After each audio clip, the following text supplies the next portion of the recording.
Hello and welcome to Headline Bust, brought to you by The Point with me, Liu Xin. In this series, I dissect stories that are making headlines around the world and talk to my guests to make up for the missing, some deliberately, pieces of the puzzle. So join us in real time by sending us your comments or questions via the CGTN page on Twitter, Facebook, YouTube or Weibo. If you're watching this live on the CGTN application, email me at thepointwithlx@cgtn.com. Let me know what you think. We live stream Headline Buster at 11 a.m. Beijing time on Thursdays and air the segment on TV at 11:30 a.m. on Fridays. So do join me during the live streaming and get in touch. We would love to receive and possibly read out your insightful comments. This week, we are looking at media reports on Afghanistan, exactly 1 year after the U.S. pullout. We still remember clearly the pandemonium at Kabul International Airport. Military planes were flying in and out to evacuate as many personnel and civilians as possible. Since the Taliban, however, regained control, it's been an uphill battle just to keep the population alive after 40 years of war, including 20 years of foreign occupation. After much soul-searching and with the benefit of hindsight, it finally dawned upon the U.S. that the grave of empires was worth its reputation. But the U.S. is still throwing a spanner in the works for Afghanistan's recovery, and Western media are now critical of China's efforts to help the country stand up on its own. Sour grapes? I have a strange feeling of déjà vu. I've got my examples ready to go, but first, what is the story? It's a 2-decade-long story of death and misery. According to the Brown University Costs of War project, about 243,000 people have been killed in the Afghan-Pakistan war zone since 2001. More than 70,000 of those killed have been civilians. The U.S. managed to help the country keep its head artificially above water with wagon loads of dollars, but it only exacerbated corruption, poverty, and overall resentment and fear. As I said, last August, as U.S. military planes were returning home, 6,000 Americans and more than 73,000 third country nationals and Afghan civilians were evacuated in just 2 weeks' time. 1 year on, the dust has finally settled. How have the Taliban fared? Obviously, pain and suffering is acute. In June, the UN Security Council reported that the Afghan economy had contracted by an estimated 30 to 40% since the Taliban takeover. About over 500,000 Afghans have lost their jobs since last August. Prices for basic consumer products, including wheat, flour, rice and sugar, have increased by roughly 40 to 50% from last year. The UN estimated in May that roughly 20 million Afghans, almost half the population, were facing acute hunger. This is the heart-wrenching humanitarian reality. Hunger and severe malnutrition are rife, and the interim government is struggling to keep the country's economy afloat, not to mention women's and girls' basic rights. But is that the whole picture? To quote Professor Sultan Barakat from Hamad bin Khalifa University in Doha, Qatar, the Taliban's first year back in power was one of crisis, but they also scored victories that deserve to be acknowledged. To start with, the administration has generally achieved stability nationwide. Since last August, no major fighting has been reported in the country. In a recent interview, former Afghan President Hamid Karzai said the economy is a disaster, but in terms of end to widespread fighting and conflict, we are happy.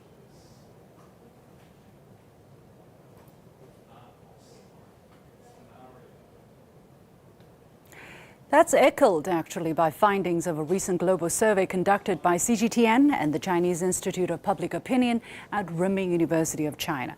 The survey targeted people from 24 countries, including Afghanistan. Results show nearly 70% of those polled believe that the country's security had improved significantly. Almost half of the respondents believed Afghans finally got rid of external forces and are on their way to regain complete sovereignty. It's a tough job to rebuild a war-ravaged country. It's even tougher when the world's most powerful country is not on your side. Earlier this year, the United States decided to freeze $7 billion of Afghan central bank's asset in the United States and sought to split it. $3.5 billion for 9/11 victims' families and $3.5 billion for aid for Afghanistan. A few months later, the Biden administration announced it will not release these $3.5 billion for aid, citing concerns that the money could flow to terrorist groups. The United Nations human rights experts warned in August that the humanitarian and economic crisis is predicted to worsen, partly due to the interruption of international development assistance and the freezing of Afghan assets abroad. Now, where and how does China fit into the picture? Being a close neighbor, China has a clear interest in a stable Afghanistan. China has stepped up efforts to assist the administration to tide over the crisis and help Afghans take their fate in their own hands. Apart from providing the country with over $50 million worth of urgent humanitarian assistance, China has announced to provide 1 billion yuan or $140 billion of humanitarian and development aid in March. China imported more than 1,400 tons of pine nuts, which will benefit a large number of Afghan farmers. These chartered cargo flights have been called the Pine Nuts Express. After the earthquake in eastern Afghanistan in June, China released 50 million yuan or $7 million worth of urgent humanitarian assistance. And bear with me, China is pulling all the stops to help bring long-term peace and stability to Afghanistan. It has conducted intensive work with the United Nations and regional platforms such as the Shanghai Cooperation Organization. Together with neighboring countries of Afghanistan, China launched a mechanism of coordination and cooperation in September last year, which has been hailed by regional parties for playing a unique role.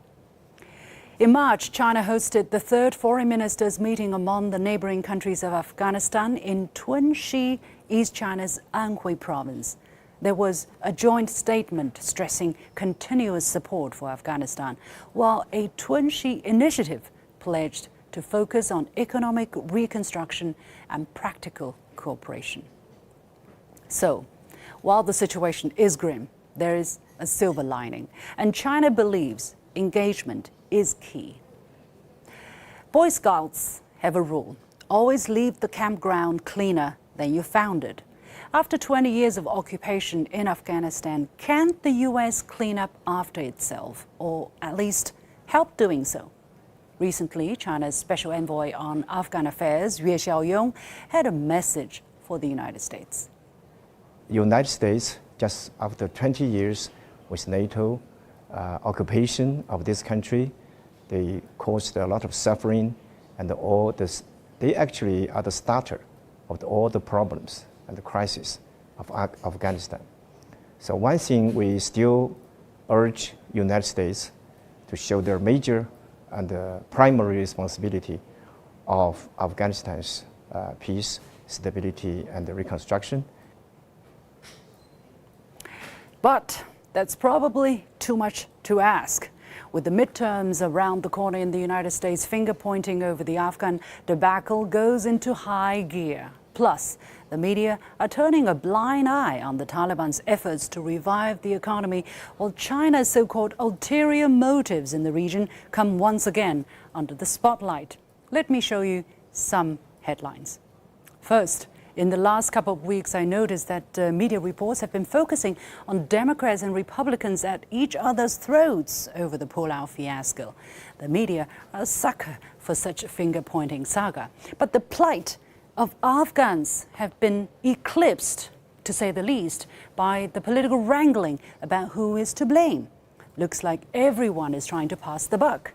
First, this 115-page report by Republicans on the House Foreign Affairs Committee that investigated the U.S. withdrawal from Afghanistan blames the Biden administration. Let's look at the headline from ABC News.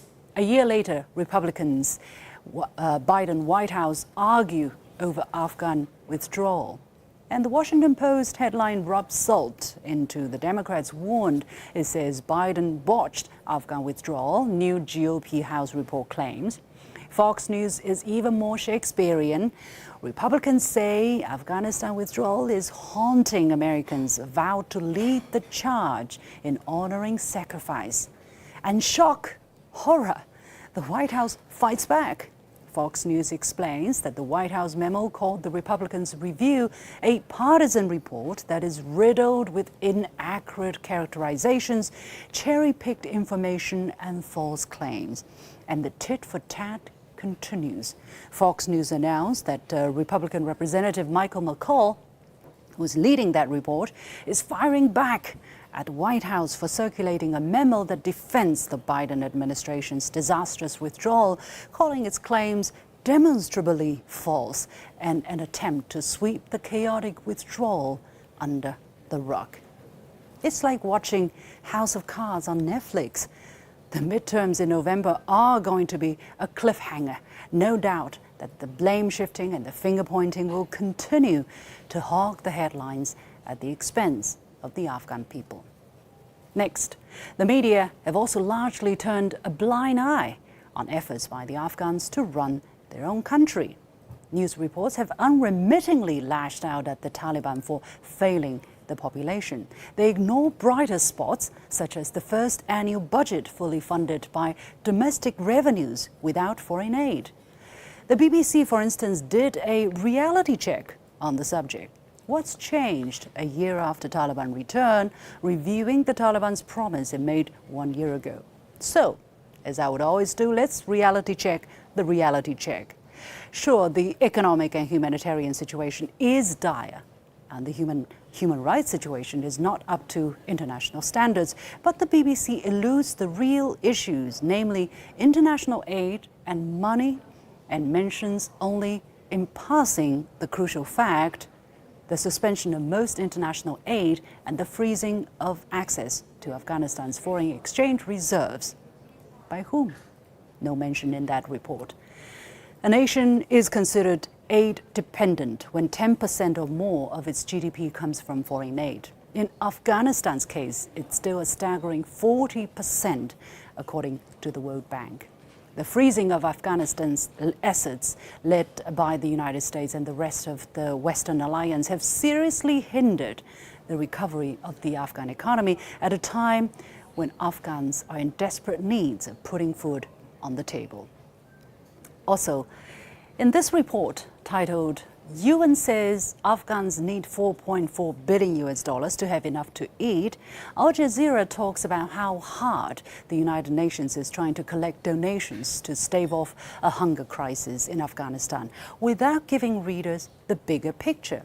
It also glosses over the major reason by saying rich nations have tried to put a financial squeeze on the Taliban in hopes of spurring desired reforms.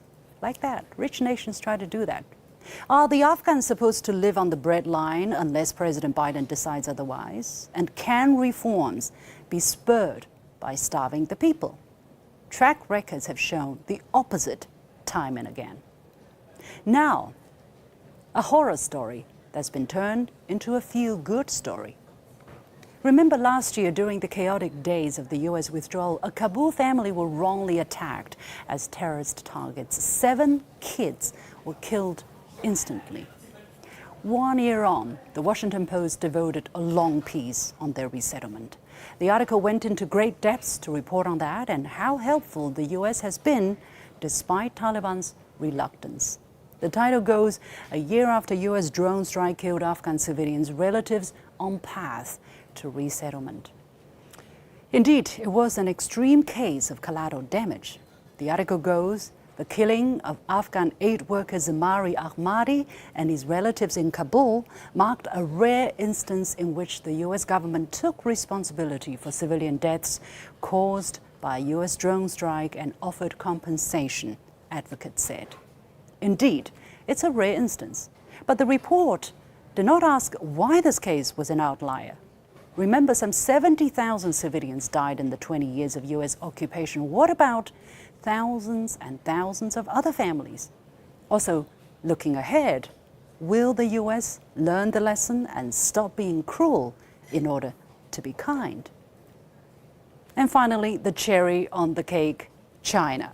The media is making a fuss about China and its Belt and Road Initiative. This recent piece was carried by Foreign Policy. China is doomed to play a significant role in Afghanistan.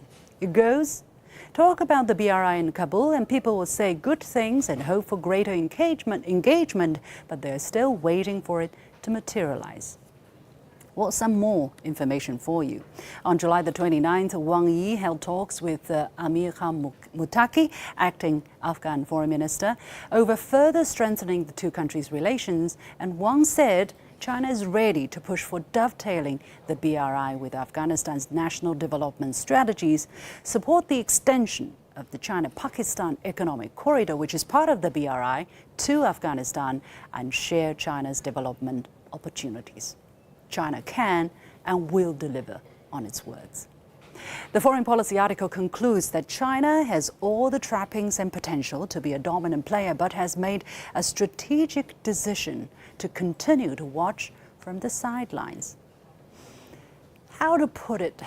It's not a strategic decision cut out for Afghanistan. It's a time-honored principle for China that we don't interfere in others' internal affairs. Because Western countries do, they can't help seeing China through the same prism, only to be puzzled by what they're seeing. China is not doomed because China doesn't meddle in Afghan internal affairs. This is something commentators just don't seem to grasp. So how accurate and factual in the Afghan story 1 year after the U.S. withdrawal? We take a quick break, and when we come back, I'll ask my guests to comment on the story. My guests will be Hujatullah Zia, journalist and senior writer from Daily Outlook Afghanistan, joining us from Kabul. Zhou Bo, senior fellow and retired senior colonel from the Center for International Security and Strategy of Tsinghua University, and Surabh Gupta, senior Asia-Pacific International Relations Policy Specialist from the Institute for China-America Studies. Stay with me. We're now walking along the street right in front of a hotel. So we just walk along the street. Yeah, we walk along the street and yes. we see like some sellers, people who are selling something. We can see the economic situation of the people, right? Yes, yes. In which condition the people live here in Afghanistan. So you can see as these children, they just sell these are potatoes. And potatoes, and these are the eggs. How much is it for one piece? One. How much? Chinese thing? This is its price is 5 Afghanis. 5 Afghanis. Yeah, and it is 10 around that. It is 10. 10. Oh, these nuts. They are raw. The people eat them because they are fresh. All right. Polishing. They are polishing the shoes. Polishing shoes. Old men. Jurara chand polish mekonin. Futara. 10 Afghanis. They earn daily around 40 or 50 Afghanis, not more than that. Yeah. This is something which is new in Afghans, selling the things or polishing the shoes. Nowadays, because of the bad economical situation, the women get out of their homes and they have to work for themselves. They have to find a job. Most of the women who are working outside by the road are the widows. She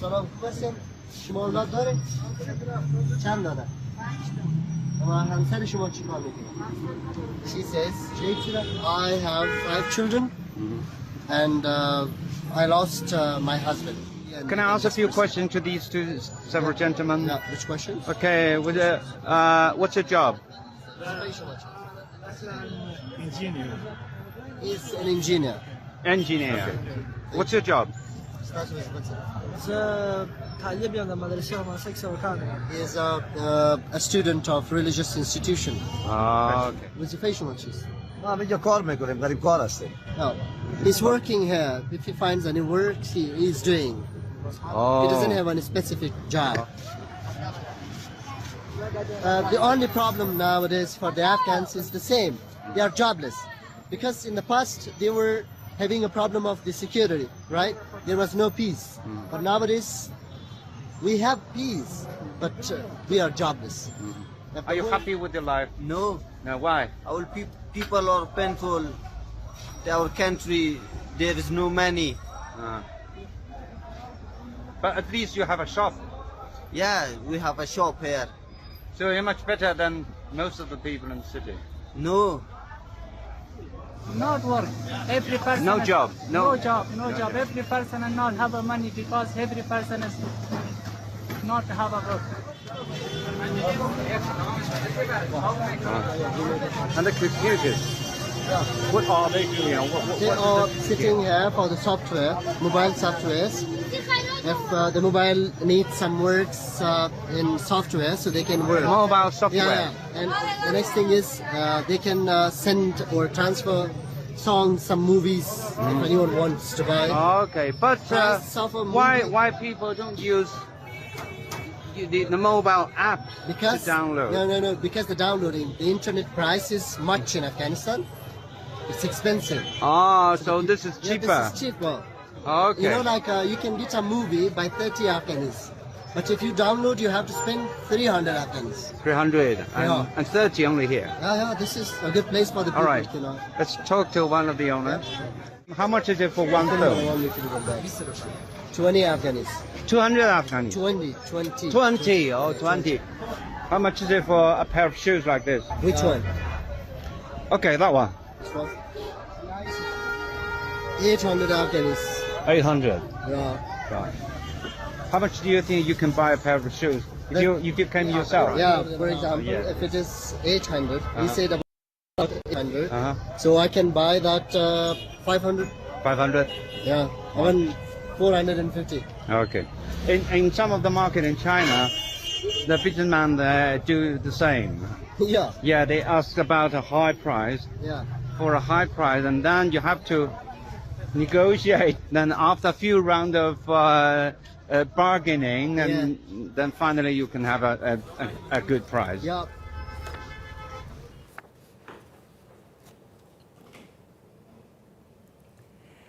Welcome back to Headline Buster, brought to you by The Point with me, Liu Xin.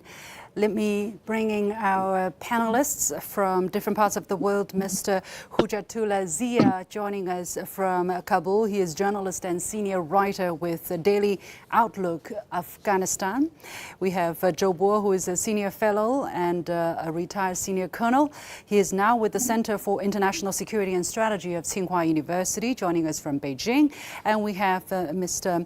Surab Gupta, senior Asia-Pacific International Relations Policy Specialist from the Institute for China-America Studies. He's joining us from Washington, D.C. Gentlemen, the warmest welcome for joining our show, and good to see you again. Let me turn to you, Mr. Zia. I made a long monologue about my analysis of the media reports covering Afghanistan 1 year on. I wonder if you have any comments, whether it has been a fair assessment. And also, I noticed that in an article in January that you published with the China Daily, you said that the Afghan economy was experiencing, and I quote, one of the worst financial meltdowns in history.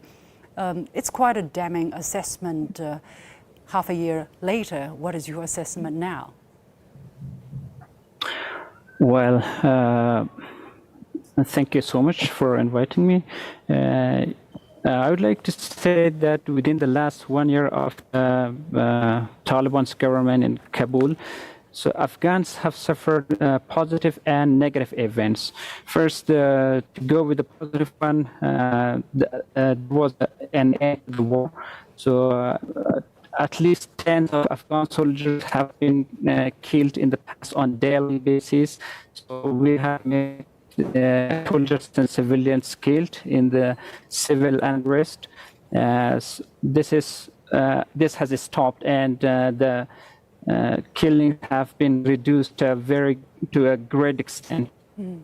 Second, the Taliban government has approved the national budget without dependence on foreign aid. So this was a very big step and a very positive outcome in the government. But there were also some negative aspects. For example, Afghans, the poverty level has increased to a great extent.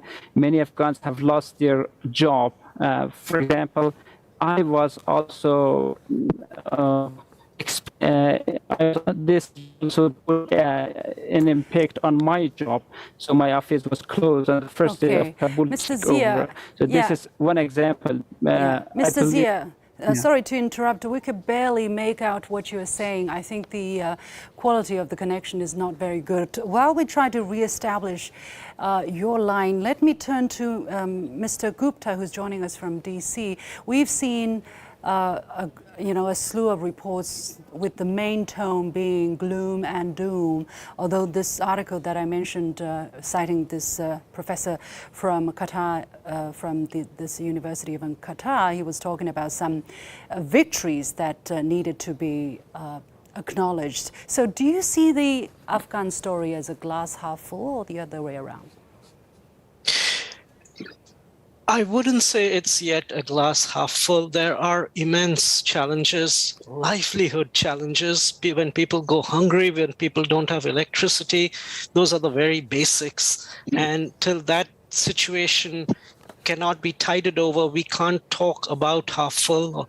But we do have to acknowledge that the very foundation for getting to half full is having a measure of security. And that is what the Taliban have been able to do.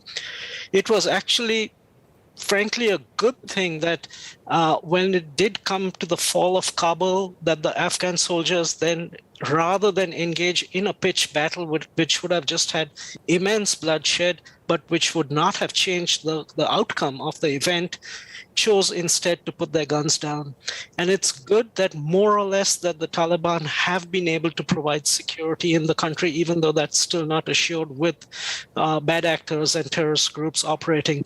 Security is at the very foundation of development before even development begins. And so from that perspective, I think it's a great thing, but there's still a long distance to go. And it requires not just the Afghans, but I think all of their neighbors coming together and supporting Afghanistan. Mr. Joe, Afghanistan has a lot of natural resources and mineral deposits such as critical industrial metals such as lithium, iron, copper and cobalt. How can Afghanistan capitalize rapidly on these resources that it has in exchange for foreign reserves, which it desperately needs at this moment? Is it able to do such development anytime soon? No, I don't think so. I think it depends very much on how China might help in this regard, because Afghanistan is certainly a country very rich in minerals of all kinds. And so this is sometimes described as a beggar sitting on a golden mountain. But actually, Chinese companies were already engaged even before the war in some major minings, for example. But because of the war and because of some controversy over the Buddhist relics on the Anak copper mine, for example, so the Chinese company, despite of investment, hasn't really made profit. But since the war was over, actually Chinese companies went back to look for other potentials to see whether they could still continue the mining exploration. So I think it is a process going on, but China's role would be critically important in that China's industrial capability is next to none, and Afghanistan is just next door. It's one of our direct neighbors. So why just China? Why can't China help Afghan more with its great capacities and Afghans' potential capability. Let me go back to Mr. Zia and try to get more information from him. Mr. Zia, if you hear me correctly, if you hear me clearly, now it's very difficult to predict what's going to happen in the country. You were talking about the difficulties or the challenges ahead. Do you see the Taliban on the right track of drafting the policy and carrying them out in order to address the severe challenges you were about to mention? The Taliban have adopted a policy to invite the political figures come back from foreign countries. So this is a big step, and this is a practical step, you see. But there are the challenges. One of the challenges is that the Taliban so far has not drafted a constitution. So there's no base for law. People are just confused. For example, when a person is involved in a crime, he or she does not know what he or she will be treated on basis of which law. So there is no constitution, no civil code or criminal code. So this is a negative aspect. But the positive aspect is that they have established an organization to invite political figures to come inside the country. So if the political figures and opposition individuals return to Afghanistan, and if the Taliban are likely to form an inclusive government. So this is a very big positive step and will create hope for the people. Mr. Gupta, watching from the United States, is the focus on these processes and how to maybe strengthen the ability to govern for Taliban, or rather Washington DC is really waiting and see from the outline. Meanwhile, the two different political parties are using the Afghan withdrawal and issue to gain political points. Yeah, it is. There is political point scoring. It's out there in the media, and unfortunately, I don't think the focus is on the development front. The focus at this point of time in the United States, and I say unfortunately, is to ensure that terrorism or extremism or violence does not radiate out from Afghanistan's borders. And that has been kind of almost a single agenda issue. They do talk about development, but as you mentioned, I mean, half of Afghanistan's National Bank's funds are still in property blocking sanctions right now, and the other half is going to be used for victims of 9/11, which effectively strips Afghanistan of its own money. And so there's not that much development that can be financed, at least from the Western end, and especially with this sort of blocks being placed. But coming back to your main point, it's unfortunate, but the fundamental and almost sole goal is to ensure that terrorism and violence does not radiate out from Afghanistan, and to keep the Taliban on watch, that they are being watched by the United States to ensure that that does not happen. And unfortunately, I mean that it cannot be a single agenda, but it's unfortunately that's the way where the United States is currently with regard to Southwest Asia and Afghanistan. Well, yeah, following up on what you just said, you know, this very intense relationship between China and the United States, which makes me wonder whether there is any room for cooperation between China and the United States to cooperate to help stabilize Afghanistan. Mr. Zhou, because last year in an opinion piece in New York Times, you wrote that even though the United States is leaving, there is an opportunity for Beijing and Washington to work together for a stable Afghanistan. Given the kind of pulling in different directions, do you still see that as possible? I think it is possible, but it is marginal, because China and the United States are great powers. Actually, I believe on all the major issues in the world, China and the United States have the dual roles in all these issues. When it comes to Afghanistan, China and the United States had a cooperation before, for example, in some small areas like training. diplomats and then joint training of technicians. When Wendy Sherman visited China, she actually proposed to the Chinese side to have a cooperation on counter narcotics. I don't believe it is very realistic in that, because if Afghans do not have any other means other than than growing opiums, for example, to make a living, then opium becomes very critically important. Afghanistan provides about 80% of opium to the world. So if they have to grow opiums, how can China and the United States really work effectively out of narcotics? But there are some other areas, for example, such as the joint efforts in cultural relics protection, and this is kind of a non-sensitive nuclear area where China and the United States certainly just assist. But I think the grander picture is that China and the United States must cooperate on Afghanistan, because even if the United States has actually left with all the officials or diplomats gone from Afghanistan, the United States actually is still important. It is important everywhere. So because they actually have left the war behind. So, for example, Biden talked about build back better. Shouldn't you build Afghan back, or even better? You never heard anything about his build back better plan in connection with Afghanistan, and this is totally wrong.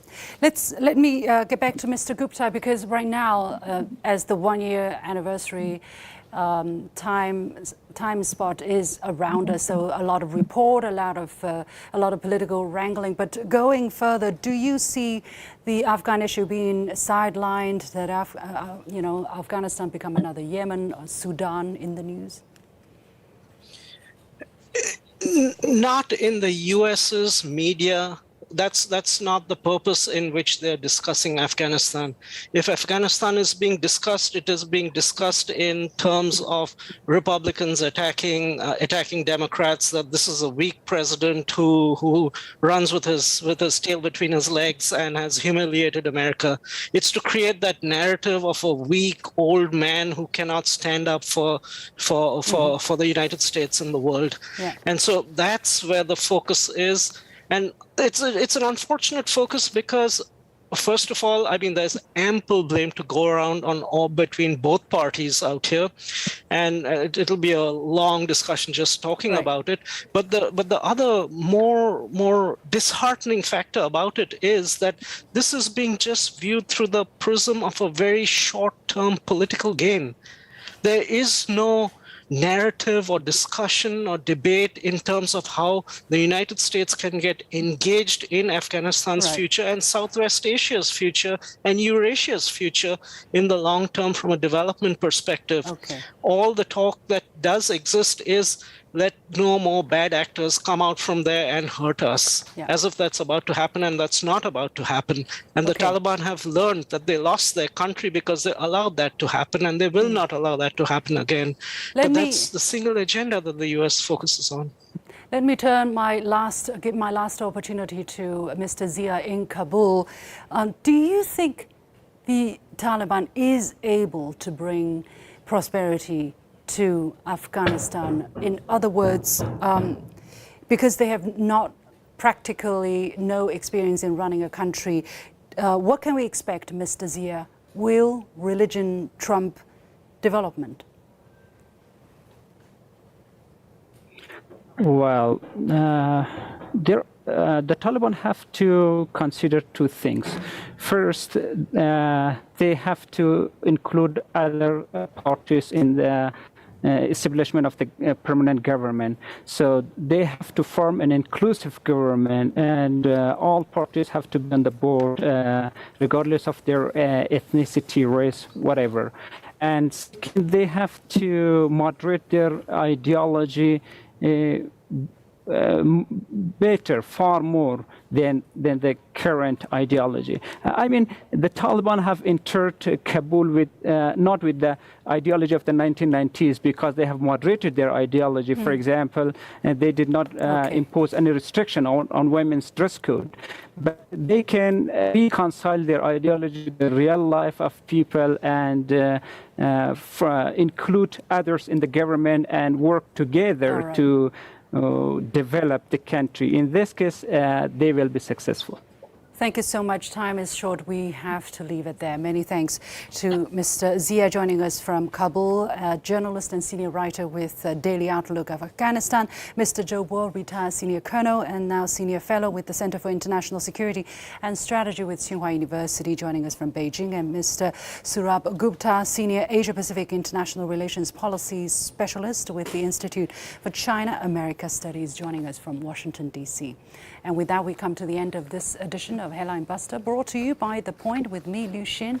As always, you can follow us on Facebook and Twitter using the handle Liu Xin in Beijing. On behalf of the whole team, thanks for watching, and you've got The Point.